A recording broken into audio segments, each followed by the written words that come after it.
Halo semuanya, bertemu lagi dengan saya Hutri di Vega Tech System Media. Hari ini kita akan unboxing dan review satu water cooling dari Thermaltake, yaitu Thermaltake TH360 V2 Ultra ARGB Sync dengan warna Snow Edition. Ini adalah penerus dari seri TH360 sebelumnya, dan untuk seri yang terbaru ini dilengkapi dengan LCD 2,1 inch yang bisa kalian customize tampilan dari LCD-nya. Seri ini memiliki 3 warna, yaitu Snow Edition seperti yang kami terima, kemudian warna hitam, dan ada satu warna spesial untuk memperingati 25 tahun Thermaltake ada di industri PC, yaitu warna Hydrangea Blue. Dan kami mengucapkan terima kasih untuk Thermaltake Indonesia dan PT Dova Indotech Bersinergi yang ngirimin unit ini untuk kita unboxing dan kita review, dan informasi akan kita bagi ke teman-teman semuanya. Tanpa berlama-lama, yuk kita langsung unboxing.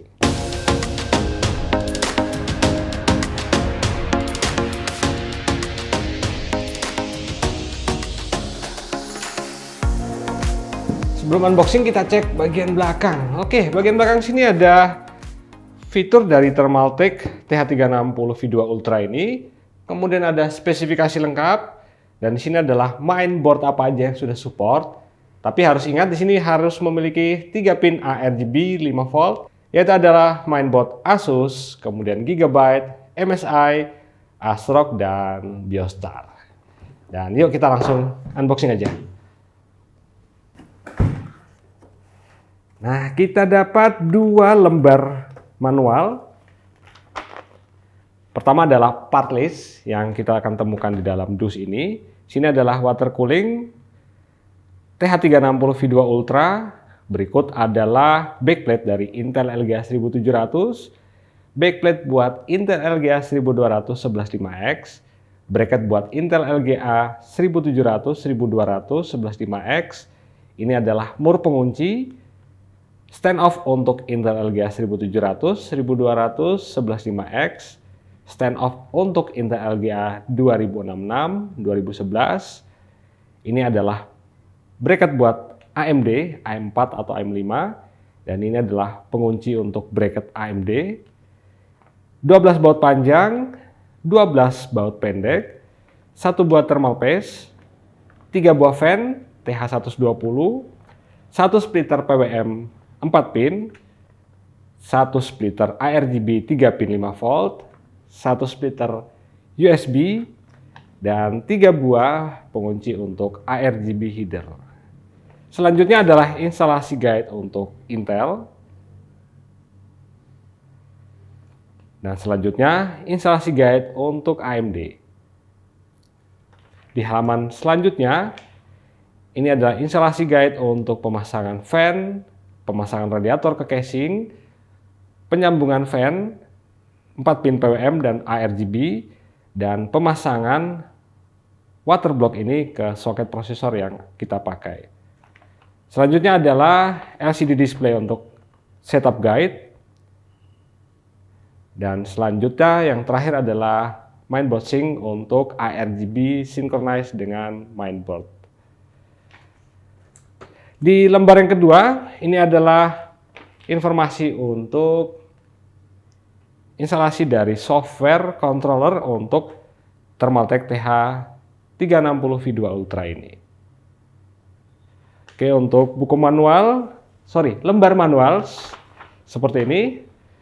Silakan teman baca-baca dengan seksama biar tidak kebingungan dalam pemasangan. Dari lembar manual ini kita akan lihat isinya. Kita mulai dari sini dulu. Ini adalah packing list atau part list yang sudah tadi saya sebutkan di awal. Di dalam sini semuanya dalam satu plastik yang tidak terpisah. Jadi pastiin teman-teman untuk mengecek juga part list apa aja yang tertera di lembar manual ini dan yang teman-teman dapat. Oke, ini sudah selesai. Selanjutnya ini adalah fan yang dipakai. Di sini kita mendapatkan 3 buah. Fan di sini memakai seri TH120 dengan ukuran 12 cm. Fan ini memiliki 4 damper atau karet peredam untuk mengurangi guncangan. saat fan ini bekerja di rotasi atau kecepatan maksimal. Fan ini bekerja di maksimum kecepatan adalah 2000 rpm dengan airflow adalah 57,5 cfm dan tingkat kebisingan 25,8 desibel. Fitur menarik dari Thermaltake di sini adalah daisy chain. Kita dapat menggabungkan fan ini tanpa memerlukan splitter tambahan. Contohnya seperti ini untuk 4 pin PWM. Dan ini untuk 3 pin ARGB. Dan selanjutnya tinggal kita pasangkan 4 pin PWM ini ke mainboard dan 3 pin ARGB ini ke controller yang ada di mainboard kita. Dan ini adalah unit utama dari Thermaltake TH360 V2 Ultra ARGB. Ini adalah penerus dari seri sebelumnya yaitu TH360. Perbedaannya untuk seri ini lebih panjang 1 mm dari seri TH360, di mana panjangnya adalah 396 mm dengan lebar 120 mm dan ketebalan radiator 27 mm. Lanjut ke selang. Untuk selang dari seri ini itu lebih panjang 6 cm daripada seri TH360 sebelumnya. Sehingga total panjang dari selang di seri TH360 V2 Ultra ini adalah 460 mm. Dan pembeda utama dari seri sebelumnya yaitu ini. Di seri TH360 V2 Ultra RGB ini head pumpnya sudah dipasangkan LCD berukuran 2,1 inch dengan resolusi 480 pixel kali 480 pixel. Ini yang bisa dikontrol. Bisa dirubah tampilan LCD-nya, bisa kita masukin foto atau video. Ini dimungkinkan karena dapat dikontrol melalui USB. Di sini ada USB micro yang nanti akan disambungkan dengan USB header yang ada di mainboard kita. Untuk pompa bekerja di 3300 rpm dengan mode PWM. Base plate dari waterblock di sini memakai tembaga. Dan seperti inilah tampilan untuk waterblock, radiator, dan selang dari unit Thermaltake TH360 V2 Ultra yang akan kita pasangkan sebentar lagi di casing. Dan untuk melihat seberapa performa juga kita akan melakukan pengetesan dengan memakai software, ya nanti kita akan lihat. Dan ini adalah hardware pendukung yang akan kita pakai dalam mereview water cooling Thermaltake TH360 V2 Ultra RGB Snow Edition.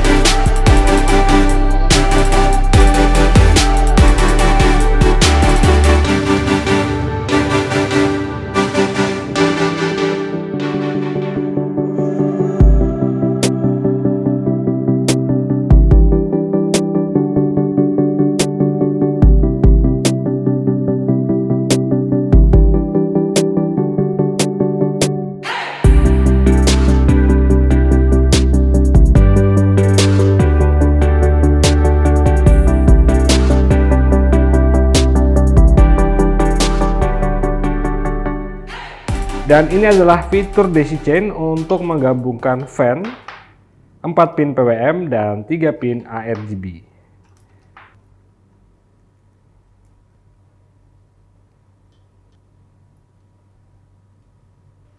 Dan di sini ada pengaman untuk ARGB header sehingga tidak mudah terlepas.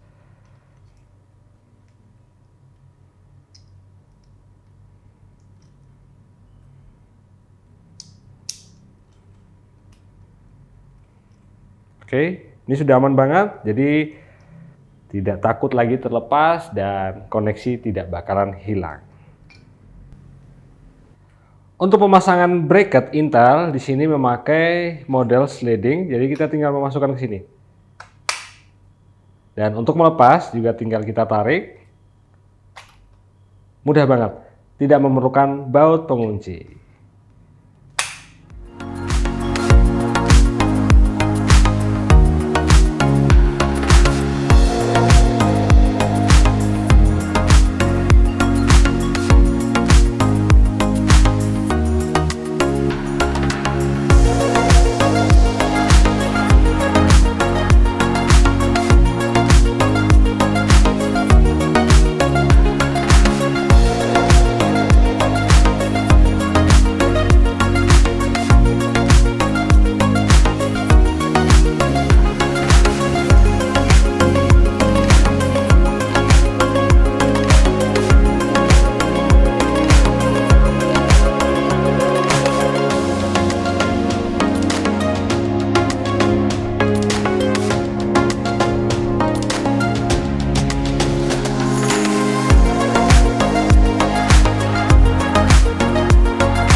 Dan ini adalah tampilan dari LCD sebelum kita menginstalasi software controller dari Thermaltake untuk dapat merubah atau mengcustomize tampilan LCD dari Thermaltake TH360 V2 Ultra ini.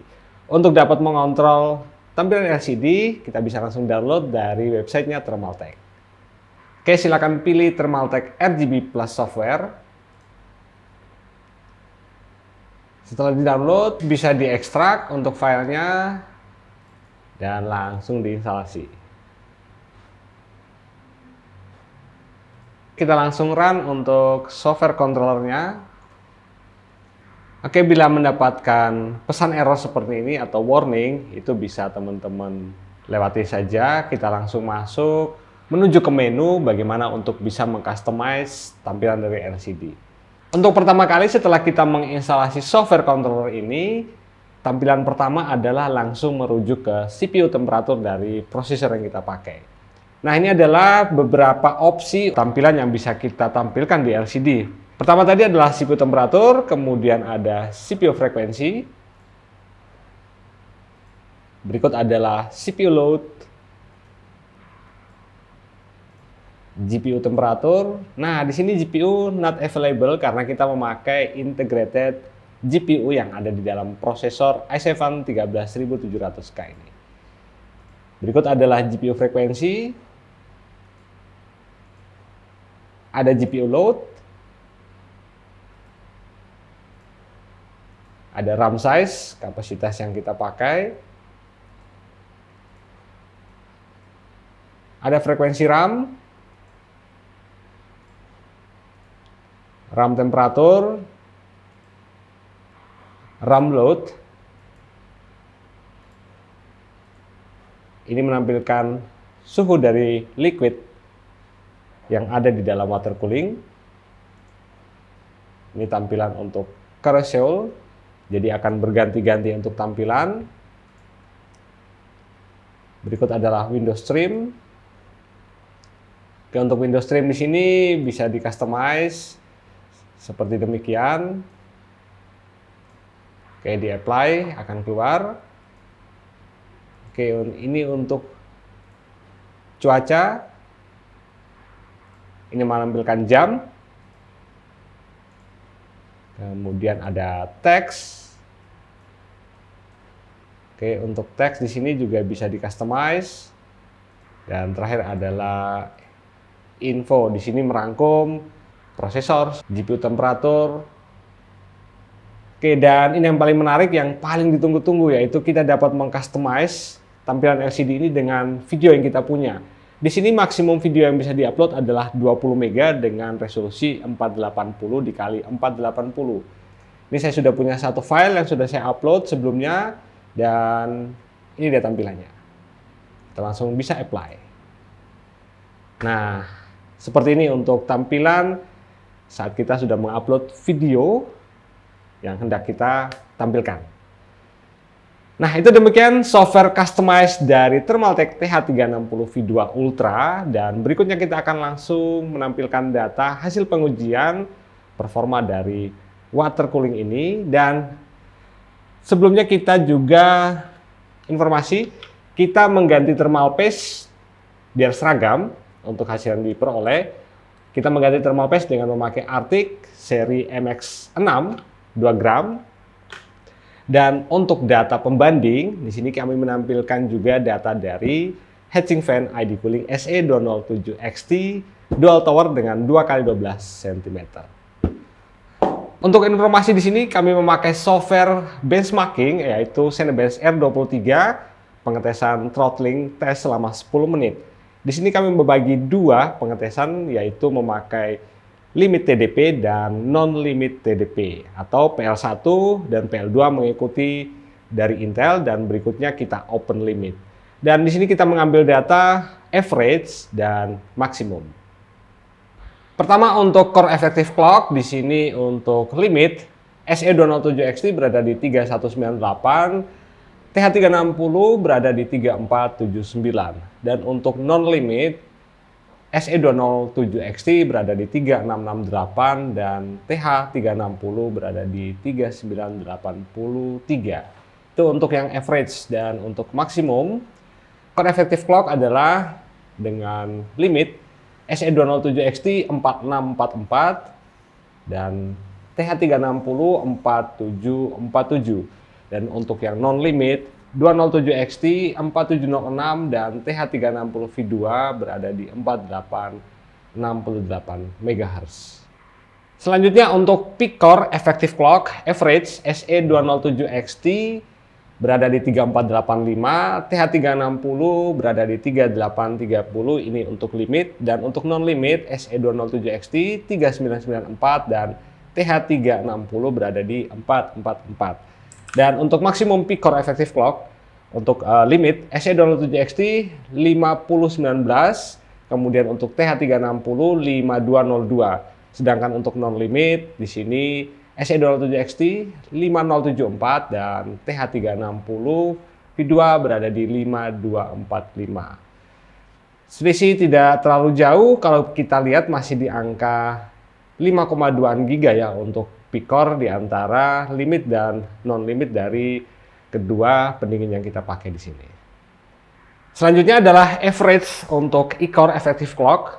Untuk yang limit SE207XT itu ada di 2763, kemudian TH360 V2 berada di 2965. Dan untuk yang non-limit SE207XT 3137 dan TH360 V2 berada di 3225. Berikut ini adalah maksimum e-core effective clock untuk SE207XT 3941, TH360 3986, dan untuk yang non-limit SE207XT 3977, dan untuk TH360 ini berada di 4141. Jadi untuk yang non-limit TH360 V2 ini kita open limit, itu pencapaian e-core-nya itu lebih tinggi. Nah, berikut ini adalah untuk CPU package power. Di sini tadi kita sudah informasikan kita membagi dua, yang limit dan non-limit. Untuk average SE207XT itu berada di 116,3, kemudian untuk TH360 ini berada di 124,6. Dan untuk yang non-limit SE207XT berada di 178,9, dan maksimum untuk si TH360 itu berada di 227,7. Itu untuk average CPU package power. Dan ini adalah maksimum CPU package power. Di sini untuk limit SE207XT itu 253,1. Ini juga sama untuk TH360 karena di sini kita melimit PL-nya itu di 253. Dan untuk yang open limit atau non limit SE207XT ini berada di 264,1. Dan TH360 ini mencatatkan 300,8. Dan ini adalah untuk average CPU package temperatur. Di sini bisa dilihat untuk limit SE207XT itu berada di 68,55, kemudian TH360 itu berada di 61,26, dan untuk open limit atau non limit SE207XT berada di 91,15 dan TH360 berada di 92,29. Dan untuk maksimum CPU package temperatur, nah ini di sini yang harus kita pahami dulu bahwa semakin baik pendingin itu kecepatan prosesor atau turbo boost yang bisa diberikan oleh prosesor itu akan semakin lebih baik. Dan ini sama-sama kita lihat di sini untuk SE207XT saat kita limit suhu prosesornya itu berada di 103 derajat, kemudian untuk TH360 V2 yang limit itu di 94. Dan untuk non limit ini semuanya menyentuh angka 100 besar. Jadi 102 untuk SE207XT dan 103 untuk TH360 V2. Terakhir ini adalah untuk skor Cinebench yang sudah kita dapatkan datanya. Untuk limit SE207XT itu berada di 23681. Kemudian untuk TH360 itu berada di 23350. Dan untuk non limit atau open limit SE207XT itu 26950 dan TH360 V2 Ultra ini berada di 27820. Demikianlah untuk hasil pengujian performa dari Thermaltake TH360 V2 Ultra RGB ini. Disclaimer, untuk hasil pengujian kami mungkin akan berbeda dengan hasil yang teman-teman peroleh, tergantung dari hardware apa yang teman-teman pakai dan terutama adalah suhu ruangan. Suhu ruangan di sini kami jaga untuk tetap berada di 27 derajat Celcius. Dan ini adalah kesimpulan dari keseluruhan hasil kami mereview Thermaltake TH360 V2 Ultra RGB. Seri ini sukses menjadi penerus dari seri TH360 sebelumnya, di mana Thermaltake menggabungkan teknologi dan fashion, yaitu Thermaltake memberikan tambahan LCD 2,1 inch di bagian heat pumpnya. Dan water cooling ini menjadi salah satu rekomendasi water cooling IO 360 untuk kalian yang lagi nyari water cooling dengan LCD dan yang bisa di-customize. Namun kita juga memberikan beberapa catatan untuk Thermaltake, yaitu pertama, thermal paste yang diberikan dalam paket penjualan ini dikit banget, jadi sebaiknya bisa nggak sih ditambahin thermal paste-nya. Kedua adalah panjang kabel untuk fan PWM dan ARGB sebisa mungkin ditambahkan lagi panjangnya. Dan yang terakhir yang sedikit mengganggu untuk view adalah colokan USB micro. Ya, sebaiknya sih diberikan, ini cuma saran sih ya dari kami, diberikan USB port, USB konektor yang bermodelnya L. Jadi look-nya lebih maksimal. Water cooling Thermaltake TH360 V2 Ultra RGB ini dibanderol di harga 2 jutaan dan pastikan teman-teman membeli water cooling Thermaltake yang bergaransi resmi dari Thermaltake Indonesia dan Dova Indotech bersinergi. Demikianlah untuk review Thermaltake TH360 V2 Ultra RGB dari kami. Silakan like, share konten ini bila bermanfaat dan jangan sungkan untuk subscribe. Hidupin tanda lonceng, dukung kami untuk terus berkembang dan menghasilkan video yang lebih baik. Dan untuk teman-teman yang mau diskusi, saya tunggu di kolom komentar. Saya Hutri dari Vega Tech System. Salam Vega Tech System.